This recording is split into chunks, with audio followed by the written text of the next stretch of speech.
And welcome back to the UIA Trusted Partners Podcast. On today's episode, I have a very interesting special guest here, Matt Wyant, owner of Torch and Cutter Mobile Cigar Lounge. Now, Matt, thanks for being on the show, and how are you doing today? I'm doing pretty good, Dylan. Thanks for having me. I appreciate you being on. Of course, the pleasure is mine to have you on the show. Now, for the folks at home, they hear the words Torch and Cutter Mobile Cigar Lounge. I'd love for you to kind of tell us how that came to be and how long you guys have been around, and then we'll get into what it really is.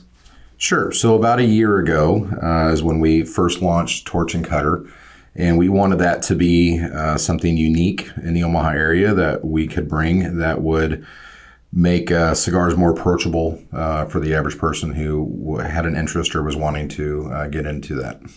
I love it. And so for the listeners at home, when you walk into Torch and Cutter, when you guys are out and about, when I'm walking into the mobile lounge, what am I met with? What do I see? Well, one of the first things you're going to see when you walk in is a fairly large humidor. We have, give or take about 40 cigars on hand at any given time. And then also you'll see that we have, lounge seating for about, 12 to 15 people, pretty comfortable. We have some big screen TVs so we can put the game on. And that's pretty much it. We basically took what you would find in any other cigar lounge in the area, and we just consolidated it down to fit into a large trailer.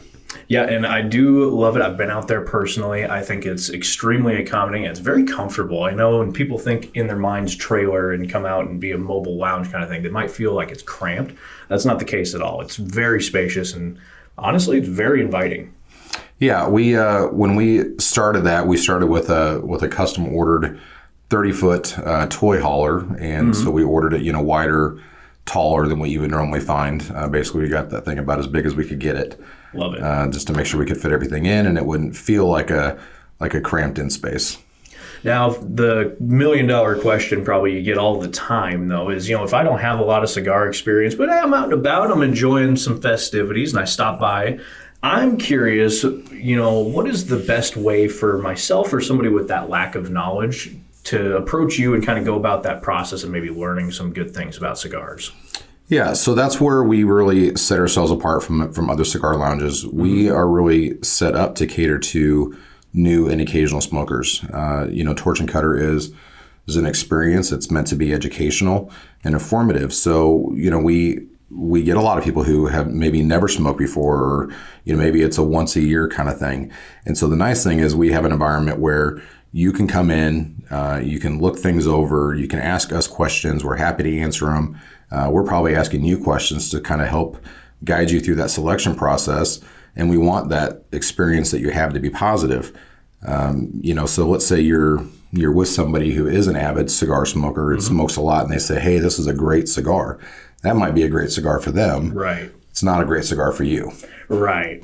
Nope, I completely understand that. As somebody who has personally asked you for a little bit of advice and a little bit of opinions on which cigars might fit my taste the best, definitely happy with the one you had suggested for me. I forget exactly what the name was. I'd see the packaging and I'd recognize it, but I'm bad with names. But no, as somebody who's experienced that, it is very easy to just approach and say, hey, I'm not sure what I'm really looking at here. And you made the process very open. I'll put it that way. So it's not, this rope belt and key kind of place to, you got to know what you're talking about to come in and have a good time. No, it was very inviting, very welcoming, and very informative, like you had said. Now, cigars, there are so many out there in the world. What would you recommend to somebody who considers themselves, we'll say, fluent in cigars, or like you had mentioned, they might have more experience in that realm? What are some of those ones that you carry that you'd recommend for them? Well, so that's kind of a unique question. So, think about think about whiskeys or wines. Right. There's such a huge variety, and everyone is unique. And, within a brand, there's almost like a path you can walk down of things that are unique to that brand. So as people have more experience and they've smoked longer, they're going to have preferences and things that they like that might be completely different than somebody else. And so we try to have a good variety to meet the preferences of what somebody might have. So what I a lot of times will recommend, someone who maybe hasn't smoking a certain brand or type of cigar for a while, that knows the notes of that or the components of that they enjoy, is to try something different.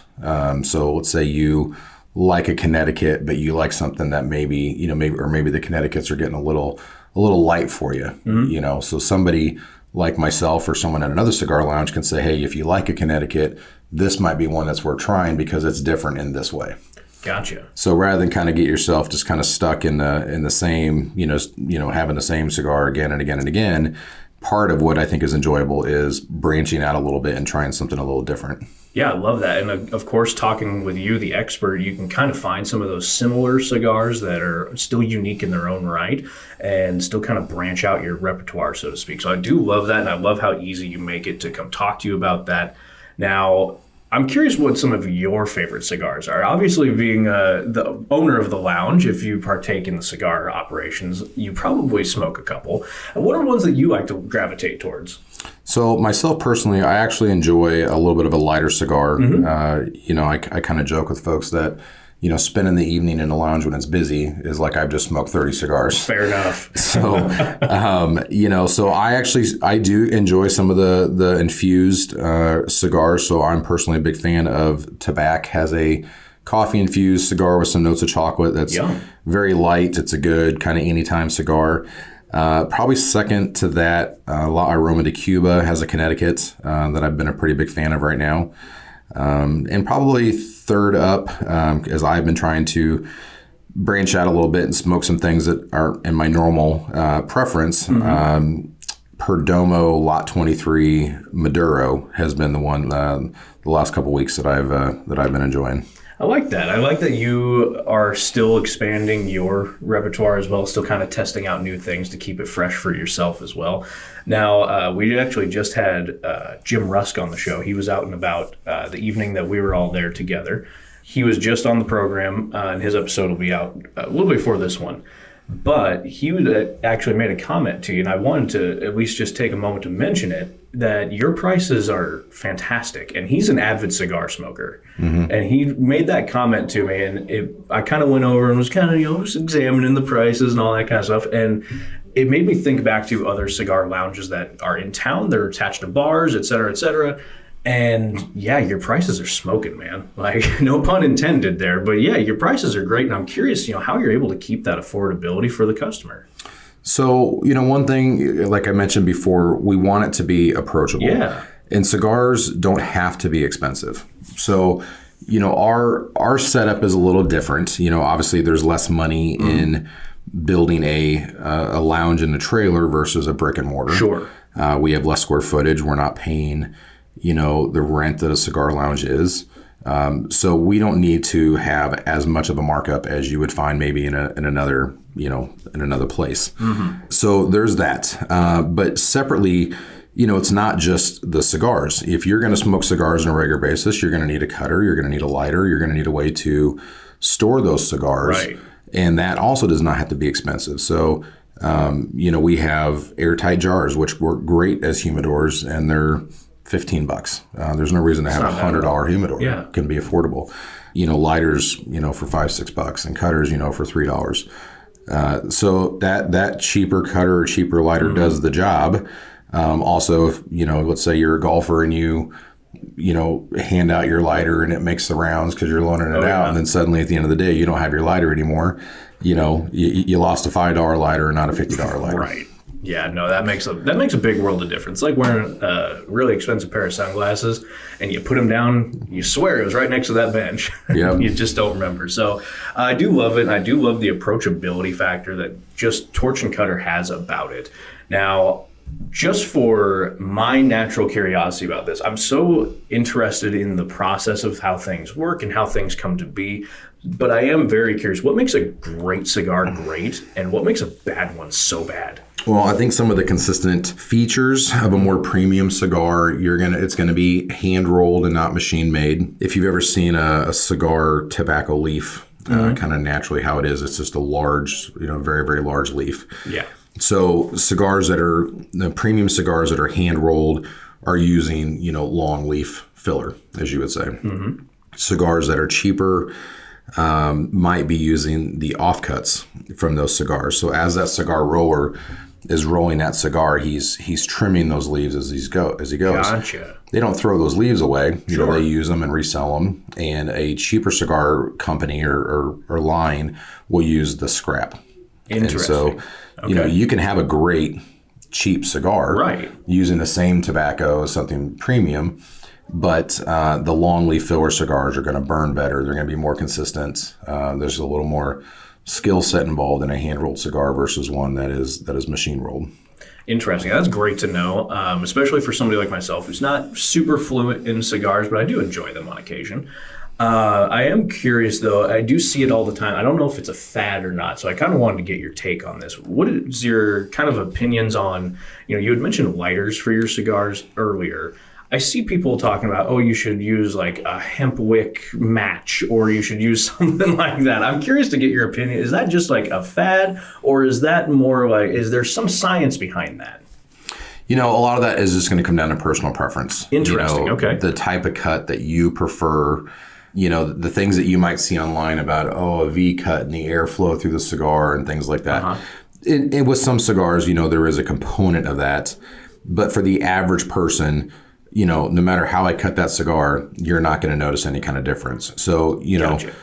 what's most important is not overcutting the cigar. So for a new smoker, I might recommend that they use a V cutter, mainly because you can't overcut the cigar with a V cutter.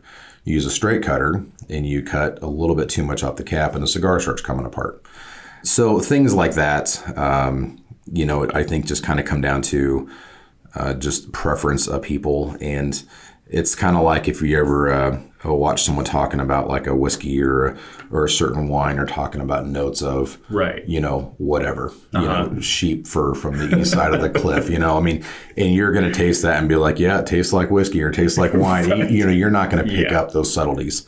And so I think, you know, some of that where people kind of get into just kind of how they talk about things and those little nuances of cigars, maybe it's half BS, but for the overwhelming majority of people, they're not going to notice those kinds of things. Gotcha. And no, that's good information to know, because I mean, obviously we live in the media era, we'll just call it that, where everything we consume is all online. And so it's always pushed into people's faces of the latest things. So I did want to get a little clarity on that. So thanks for providing some of that. Now, we've kind of touched on this a little bit. You talked about high dollar cigars and that there is a big difference into, you know, how they're made versus the others and, you know, what might be a cheaper cigar. I am curious, though, are there really cigars out there that are really worth that flashy, eye-catching packaging that they use? Or are there some that it's like a sure way, like, okay, avoid those if you're seeing this on that packaging kind of thing? You know, the packaging costs money. And Right. so, you know, are you wanting to have that cool looking box, or are you wanting, you know, the quality of cigar? That doesn't mean that something with really fancy packaging isn't a quality cigar. You know, there are limited runs, you know, of cigars that come in special boxes and things like that. But that's, and actually that almost brings up a point to back up to earlier. Mm-hmm. So you're the average guy that doesn't know what he's looking for. Sure. And you walk into a cigar lounge, you're looking at labels. Right, And exactly. bands, and you're like, oh yeah, that looks like a nice box. Oh, it's flashy. Yeah. And that thing might knock you on your butt. Right. You know, because it's such a strong cigar. So, you know, some of the more popular cigars that we carry come in brown craft paper packaging. Which I actually enjoyed, to be honest with you. So, you know, I mean, some of that is just, you know, the brands, certain brands put more focus on their packaging and labels and things like that than others do. Mm-hmm. So that probably wouldn't be something that I would necessarily focus on. Gotcha. Unless, you know, if I like a brand and they do have a special edition or something like that, you know, that might be a little different. But just for, you know, picking out a single cigar, that's probably nothing that I would focus too much on. Perfect. And that's what I was curious about because, you know, I've had a couple of guests on the show that are wine enthusiasts, wine connoisseurs, you know, and all this kind of really, really extensive research that they have to go through. And half the time they're telling me, you know, if you're looking at a bottle that's really, really pretty, it's probably not very good. So that was the reason behind that question, of if there was a similar parallel there. But good to know that it's not so much that case in the cigar world. It's still, there might be a couple out there, but still you're kind of looking and you're getting what you're looking at usually. Fair to say? Perfect. Yeah. Biggest difference between a cheap cigar and a high one, you've already kind of talked about that rolling process and, some of the cutting methods used for that. Is there any any big noticeable differences that people need to look for, though? Some of these things would almost come down to the humidor or the tobacco shop that you're at, and whether or not they are properly storing cigars. But, if you'll see, cracking in the wrapper of the cigar, that will tend to be a problem. That could be from just a cheaper, wrapper being used, or it could be from being improperly stored. And actually, this kind of brings up a little bit of a point about that. Our mobile lounge is always maintained at a certain temperature, and then the humidor is always maintained at a certain, humidity. So when we're parked, it's not just shut down and the cigars are just, stored at whatever they're stored at. The inside of that trailer is always kept at 67 degrees. We're always trying to keep everything at an optimal temperature and humidity, despite the fact that we're driving this thing around town and going to other places. You really can't see what's going on underneath the wrapper of a cigar. So there is something to be said for brands that, are recognizable as being consistent long-term brands. So Camacho and, Acid and things like that are generally, you're going to get consistency within that brand, that you're more often than not, you're going to get a quality product. Sometimes with some of the boutique brands, hand-rolled cigars that are, real small batch, hand-rolled cigars, that's where you're going to maybe run into some kind of, 9 out of 10 are great. And then you get the one that's kind of an off, an off one.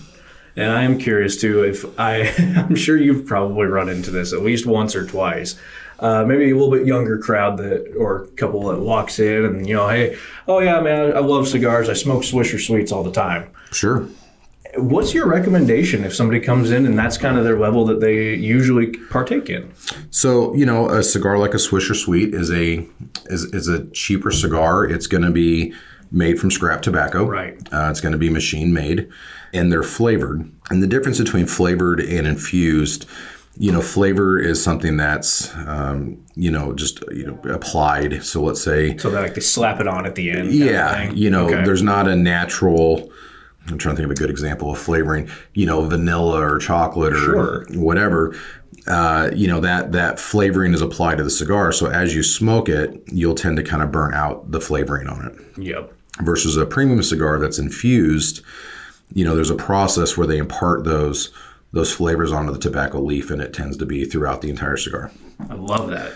So with something like a Swisher Sweet, there is comparable cigars that would be, just better quality. That still, come flavored or infused and things like that. But knowing that somebody smokes those and maybe what they like about those, that is information that we can use to help somebody pick out, a premium cigar and kind of make that jump up into something a little better quality. Absolutely. There's nothing wrong with Swisher Sweets. No, I picked on Swisher Sweets because that's the most popular one that came to mind. Yeah, or the, other brands like that, And it's kind of like you've heard the expression, drink what you like, smoke what you like. Fair. I have some great $5 cigars in the humidor that are quite enjoyable. I mean, I like them. And there's people that kind of look down on them. Hey, if I got 20 minutes to sit down and chill out and have a cigar, and that's the one that I feel like having, it's the one I feel like having. Absolutely. And you're going to chill out for 20 minutes and enjoy that cigar. Yeah, exactly. I love it. Now, I'm a little curious on today's world, obviously presidential election year. Kind of feels like everything's just really fast paced this year. I am super curious. What's your toughest challenge that you've been faced with in today's market, and what are you doing to kind of overcome that for your clients? Well, I think initially, the challenges are just getting open. Sure. I think there really is not any small business owners that I have talked with that have said, boy, Omaha is just the greatest place to try to open a small business, and they're so accommodating. They make it so easy. Getting beyond some of those issues initially was a little bit challenging. I mean, not any worse than probably anybody else. Sure. Really our challenges are, we're new. And so I don't know that it's so much an economy issue. I think it's just, as we're getting word of mouth out, this year has been significantly busier than last year. Awesome. And I think next year will be even busier. So that really is just kind of, where we're at now. We want people to know, who we are and what we do. And for a lot of people, until they see it in person, they don't really understand what the mobile cigar lounge is. Mm-hmm. And then once they see it, they're like, oh yeah, this is great. This would be something cool to have at our event. It's very cool. Yeah. So that's really kind of where we're at now. We're trying to make those connections so that we, are doing, more corporate events. We're involved in more fundraisers and things like that. And I think there's a little bit of a stigma with smoking in general. Mm-hmm. And so people kind of automatically tie, maybe being, anti-cigarette to the cigar lounge. And it really isn't this, the same thing. Not at all. And I think you probably are right. You probably do have a stigma that you have to break through and fight constantly in that, because, just thinking about the last 20 years, it's always been, hey, quit smoking. Everything's anti-smoking. And, unfortunately, I think cigars kind of get lumped into that category of, cigarette use, even though they are totally different from each other. Mm-hmm. Hopefully we're able to break some more of that stigma as we continue on. I'm glad to hear that business is picking up and moving forward in the upcoming years here. Now, hardest part about owning a business, you kind of alluded to, kind of getting it off the ground and starting. Was there any real other rough patches that kind of right from the get-go ran into you, or maybe something you had to adapt to as you got going? It's just with anything that's new, you're always adapting, you're always changing, what you're doing. We kind of bootstrapped this thing together. We didn't go, all in with high dollar everything. Sure. We got a used truck, to pull the thing, and and things like that. We did a lot of the work, in the trailer ourselves. Despite I'm really not a carpenter, and so figuring out how to, take things that are meant to be static, in a building, and let's hang it off a trailer and drive it down the road. So, just some of that stuff, which on one hand you can say, well, that's the fun of it, is figuring out how to put this all together. And maybe after the fact, you can look at it and say, yeah, that was a good time. But in the moment. Yeah, I was going to say, after it might be fun. In that moment, I'm sure you were probably beating your head against the wall going, God, just work. Yeah. So, there's that. And just, just the challenges of dealing with things just kind of as they pop up. Sure. We carry our own power in our tow vehicle so that, we don't need to get power from anybody else. Mm-hmm. We're not relying on that. And running a generator at some of these events we go to that are 2-3 day long events for 72 hours, and things like that. And then learning the things that come up with that. So some of those just kind of in the moment things that come up at times can be a little challenging. No, I completely understand that. And obviously the way you have it set up too, I think is really smart in the way that you don't have to rely on an event's power. Because I've watched many a times businesses go out there, they've got this really good idea to have it all plugged in and go, and they get there and go, well, where's the outlet? Yeah. And there's none to be found. So really smart with how you've kind of set this up to where you're almost assured that things are going to run pretty smooth for you, at least for the most part.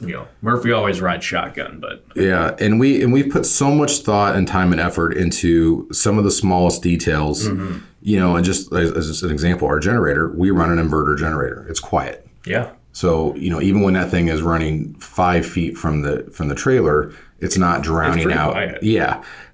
How we heat and cool the thing, we put a ton of thought into it. Ended up not being the best system in the world, but sure. We agonized over it for weeks. So how are we going to do this?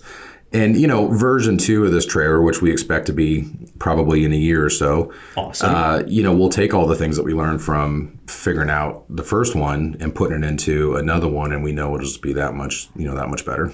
Yeah, and I think one thing to note that we haven't really mentioned or touched on yet is it's not like you're locked in a steel box, by the way. There's plenty of ventilation through there. You did a fantastic job of ventilating that so it didn't get stagnant or stale in there. So just kudos to that. I wanted to make a mention of that since we hadn't touched on that yet. Now, since you're up and running, you also have a couple partnerships. Mm-hmm. You have what's called the Big Three Entertainment. Is that correct? Yes. I'm super curious about that. I'm personally, I know off the air here, but for the listeners, I'd like you to go into detail. Hey, what is it? And just, hey, how cool is it? I already know how cool it is, but Let's share it for the listeners. Yeah. So, we are always seeking out professional relationships, people that have, complementing, businesses that they are involved in that we can work with and refer to and kind of build, a network, which, just helps everybody. Absolutely.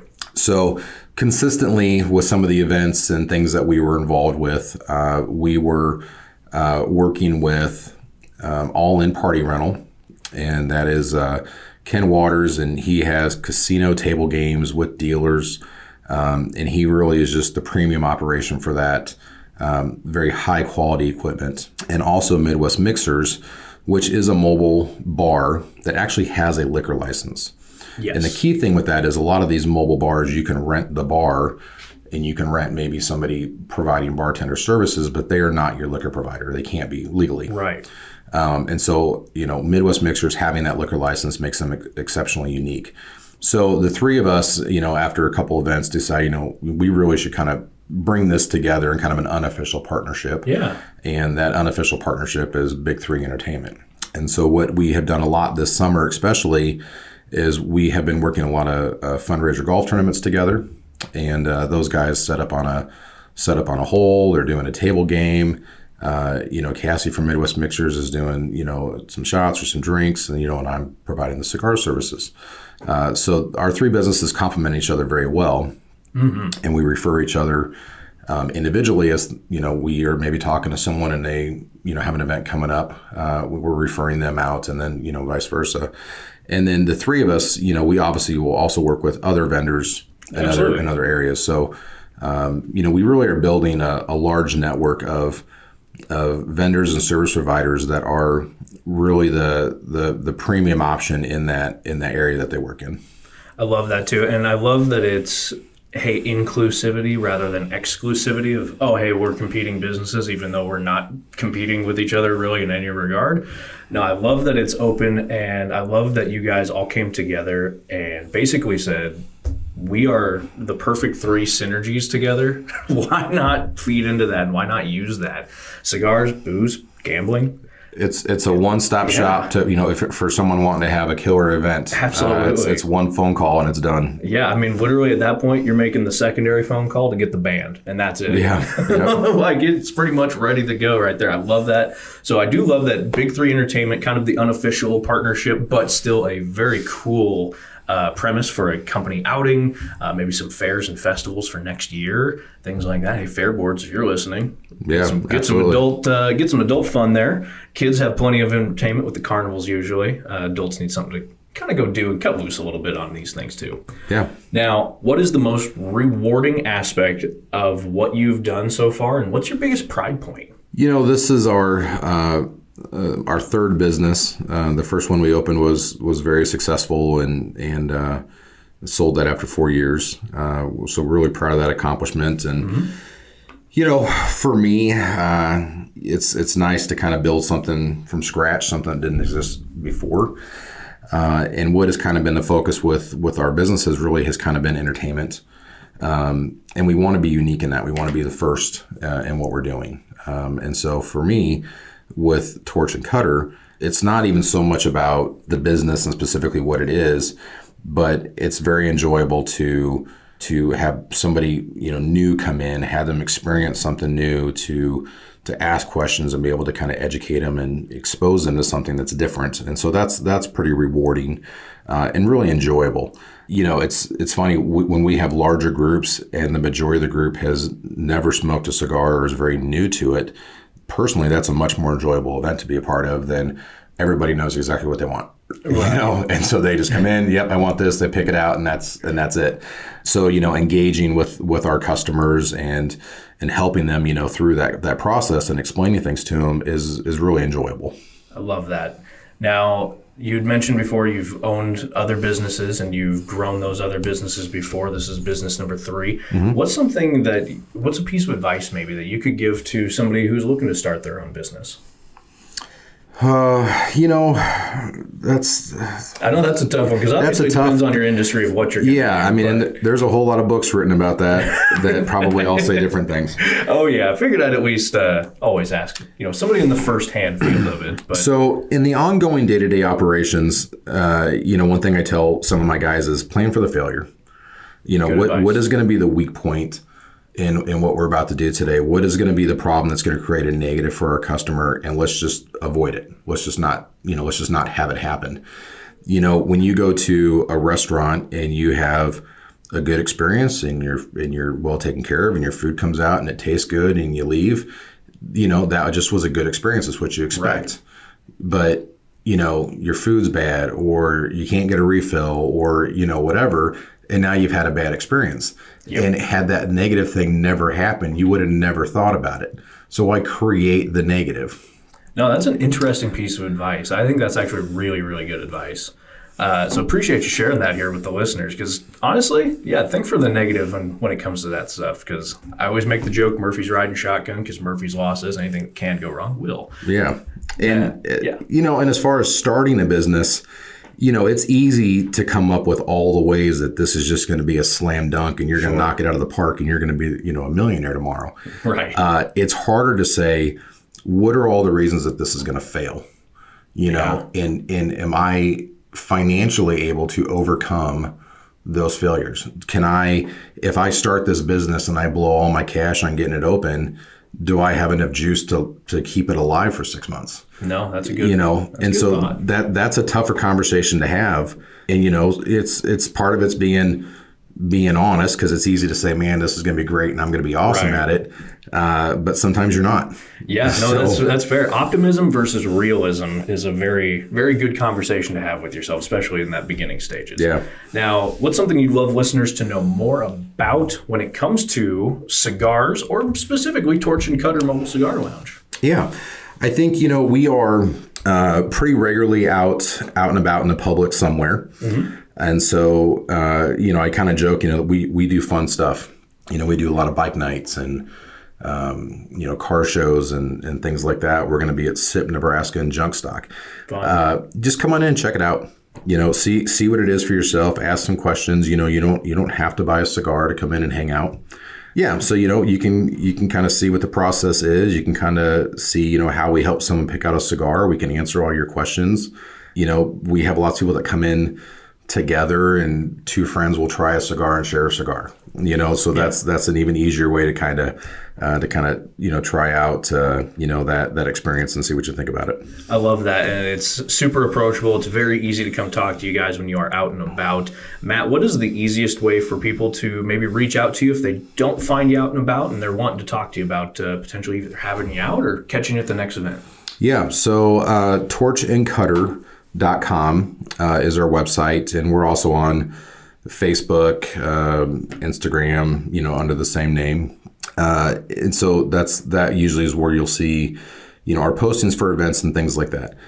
Currently, our shop where we park is in Gretna, mm-hmm. and we do meet people out in Gretna on a regular basis who are, ordering cigars from us or things like that.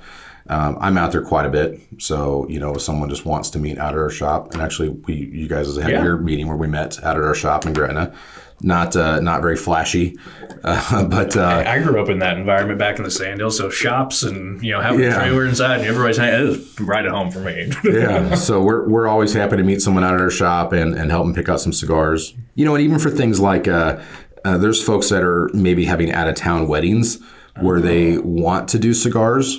We do work a lot with those folks and helping them kind of maybe pick out a couple cigars they have on hand, some of the accessories they're going to need.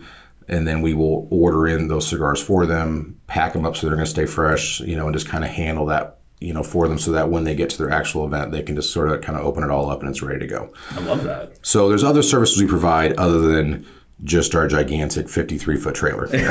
Which is great, which is why you want to reach out and talk to Matt Wyant, your owner of Torch and Cutter Mobile Cigar Lounge.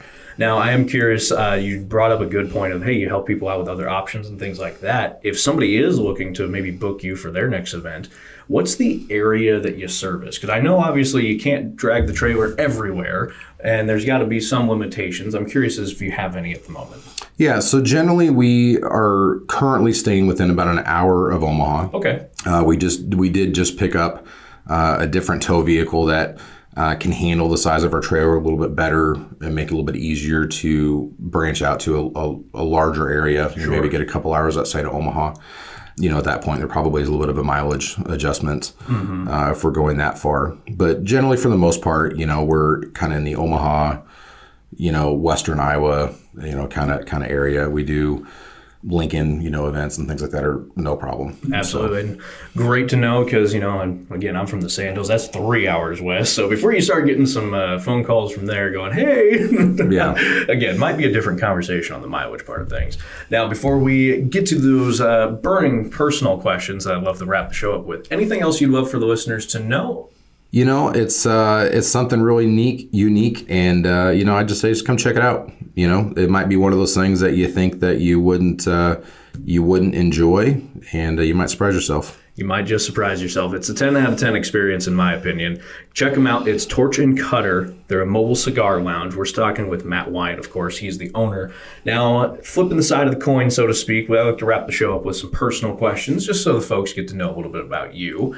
But now that it's here, fall is pretty much right knocking on the door. I know this week we have like 90-degree temperatures, so it's not going to feel like it, but it is here. What's something you look forward to during the fall?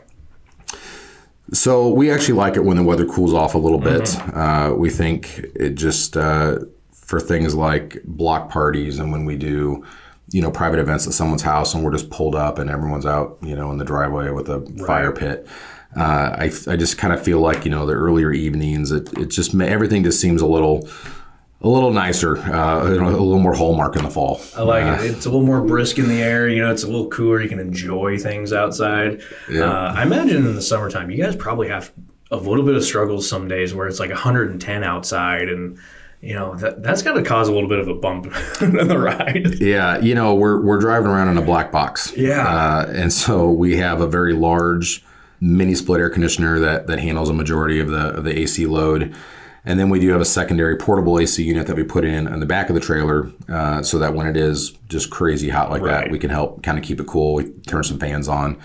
So, so that part of it does get a little bit easier as it gets cooler. On the flip side, when it's 0 degrees and crazy wind chill, we're also then working on how do we heat this big box. Oh, I love it. Yeah. So you a big football guy? I used to really be a huge Nebraska fan.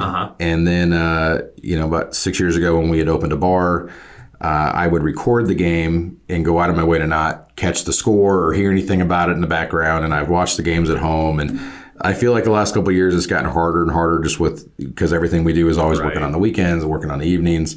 So I'm not as up on the details, but when I have time to sit down and watch a game, I'll still root for Nebraska to hopefully have this be the year that they go all the way or something. Hey, you know what? They're looking pretty good this year. I don't want to jinx us too early. Yeah, I did catch most of that the Colorado game yesterday, and that was a pretty solid game. Oh boy, that was actually a really fun game. It was funny in the press conference they were talking to Shador for the Colorado's quarterback, and they're asking him, well, how do you overcome these 6 sacks and how do you stack up against Nebraska? His answer back to the reporter was, how many times did Raiola get touched? And kind of left everybody speechless because, he didn't even get touched hardly in the whole game. So looking good for Husker fans this year. Broncos fans, if you're like me, you watched that game last Sunday, and oh boy, it might be a long season for us, but I have faith. Yep.